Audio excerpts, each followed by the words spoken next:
Hello friends, welcome to yet another video on Sharma's channel। आज हम जिस topic पर बात करेंगे उस पर मुझसे अक्सर पूछा जाता है। जब भी मैं इंडिया आता हूँ और अगर सर्दियों का मौसम है और मुझे सर्दी ज़्यादा लगती है तो मुझसे पूछा जाता है कि यूएस में तो कहीं ज़्यादा सर्दी पड़ती है, तो इंडिया की सर्दी ज़्यादा कैसे लग सकती है। तो उसका आंसर आज मैं शेयर करूँगा आपके साथ। यूएस के अंदर सेंट्रल एसी या सेंट्रल हीटिंग की टर्म यूज की जाती है और बेसिकली उसका मतलब ये होता है कि सारे घर की हवा जो है एक जगह पर गर्म या ठंडी होती है। और वो कैसे होता है उसके बारे में आज हम बात करेंगे। अ, सबसे पहले अगर आपने अभी तक सब्सक्राइब नहीं किया है चैनल को तो please go head and do that. Video पसंद आए तो लाइक कीजिए, शेयर कीजिए अपने फ्रेंड्स के साथ और एंड तक देखें क्योंकि मैं काफ़ी इंटरेस्टिंग इन्फॉर्मेशन शेयर करने वाला हूँ। तो जैसे मैंने कहा कि सारे घर की जो हवा है वो यहाँ आकर depending on whether it's winter और समर गर्म या ठंडी होती है। तो ये जो बड़ा आपको स्टील स्ट्रक्चर दिख रहा है इसको हम कहते हैं डक्ट और ये है रिटर्न लाइन। ये सारे घर की जो एयर है उसको स्मॉल स्मॉल चैनल्स या लाइंस के थ्रू यहाँ तक लेके आता है।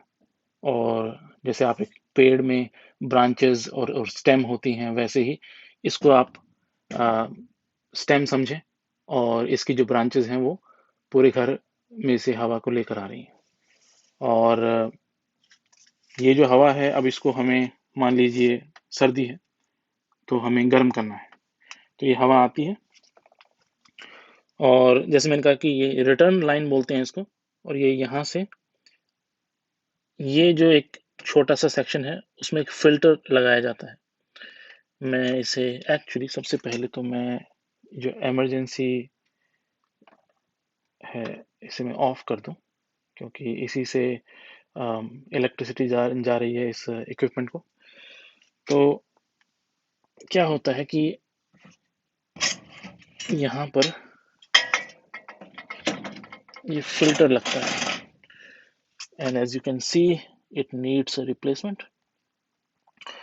तो जो सारी घर की हवा है स्पेशली उन लोगों के लिए जिनके घर में पेट्स होते हैं और उनके जो हेयर होते हैं वो शेड होते हैं, तो एयर क्वालिटी जो है वो मेंटेन रखी जा सके इसलिए ये फिल्टर लगाया जाता है कि जो रिटर्न हवा है वो सारी अम, गर्म या ठंडी होने से पहले फिल्टर हो जाए। जो भी कोई पार्टिकल्स हैं, फ्लोटिंग पार्टिकल्स हैं एयर में, वो सारे यहाँ पे ट्रैप हो जाएं और फिर वो यहाँ राइट बिहाइंड दिस वॉल एक ब्लोअर बोलते हैं, आप पंखा समझ सकते हैं। और उसके चलने से ही ये सारी हवा जो है यहाँ से खींची चली आती है। तो वो पंखा है जो इस सारी हवा को मोशन दे रहा है और वो हवा जो है यहाँ से होती हुई इस सेक्शन में हीटर है। मैं यहाँ पे एक्चुअली खोल कर भी आपको दिखा सकता हूँ।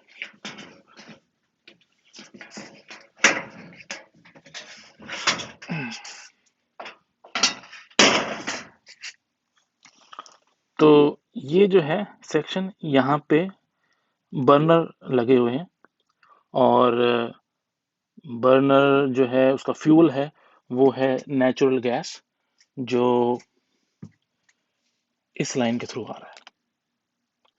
ये सप्लाई लाइन है। ये जो आउटसाइड कंपनी है वो हमें एक्चुअली यहाँ पर इलेक्ट्रिसिटी और नेचुरल गैस दोनों एक ही कंपनी सप्लाई करती है।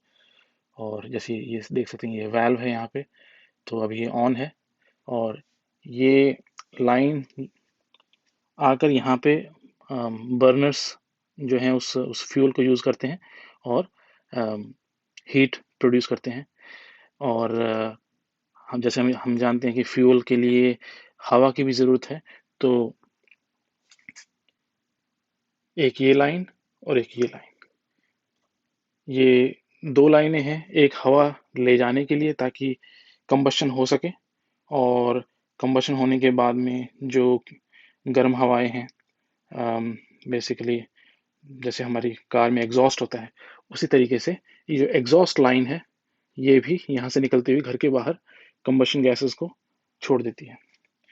और ये जो कंबशन गैसेस हैं, ये एक कोयल है यहाँ पे इसके जस्ट पीछे, जो कि एक्सेसिबल नहीं है अभी। उस कोयल के थ्रू होती हुई बाहर आती हैं। तो जो हमारी हवा है, जो हमने कहा था कि जो हमारी ब्रीदिंग एयर है, वो ब्रीदिंग एयर उन कोयल्स के ऊपर से होती हुई वापस घर में जाती है। तो वो कोयल्स गर्म हैं क्योंकि उन कोयल्स के अंदर कंबशन गैसेस हैं, जो हमने नेचुरल गैस बर्न की उससे बनी। तो इसी तरह से हवा जो है आती रहती है और गर्म होती है यहाँ पे और वापस घर में जाती है, और सर्दियों में इसी तरीके से हमें गर्मी मिलती है सारे घर में। अब बात आती है अम, गर्मी के मौसम में। तो गर्मी के मौसम में भी मोर और लेस सेम है, यही फ्लो है एयर का, लेकिन ऑफ कोर्स ये जो नेचुरल गैस बर्निंग प्रोसेस है, ये बंद हो जाती है, और यहाँ पे हमारे पास एसी की कोयल्स लगी हुई हैं, और उन एसी की कोयल्स के अंदर जो रेफ्रिजरेंट है, ये इन 2 लाइन से फ्लो होता है।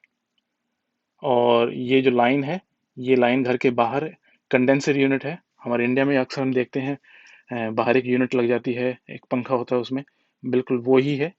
ये लाइन जाती है वहाँ पे गर्मी जो है वो एटमॉस्फेयर को, बाहर के वातावरण को वो गर्मी दे देती है, और वापस ठंडी होके यहाँ आती है, ताकि और जैसे हीटिंग कोयल की मैं बात कर रहा था, वैसे ही एसी की भी यहाँ कोयल्स हैं, और उनके ऊपर से हमारी जो ब्रीदिंग एयर है, वो होती हुई वापस घर में चली जाती है। तो इस तरह से सर्दी हो या गर्मी हो, घर के अंदर जब तक हैं हम, तब तक हमें बाहर कैसा मौसम है उससे कोई लेना देना नहीं है, हम आराम से रह सकते हैं। तो ये कारण है कि यहाँ पे सर्दी बहुत ज़्यादा पड़ने के बावजूद भी अम, हमें फील नहीं होती, क्योंकि हम घर के अंदर तो जैसे हम गर्मियों में कपड़े पहनते हैं घर के बाहर, वैसे ही कपड़े अंदर भी पहन के रह सकते हैं। स्वेटर, थर्मल कुछ पहनने की ज़रूरत नहीं है, जब तक ये मशीन काम कर रही है। और आज के लिए इतना ही। आई होप आपको ये वीडियो पसंद आया हो। इसके बारे में और जानकारी लेनी हो तो मुझे कमेंट सेक्शन में बताएं। सब्सक्राइब करें चैनल को अगर आपको मेरे कंटेंट पसंद आते हैं। आपको कुछ जानना है यूएस के बारे में, तो प्लीज़ प्लीज़ मुझसे शेयर करें, मैं उसके ऊपर वीडियो बनाऊंगा। लेकिन thank you for your attention, और मिलते हैं अगले वीडियो में। बाय।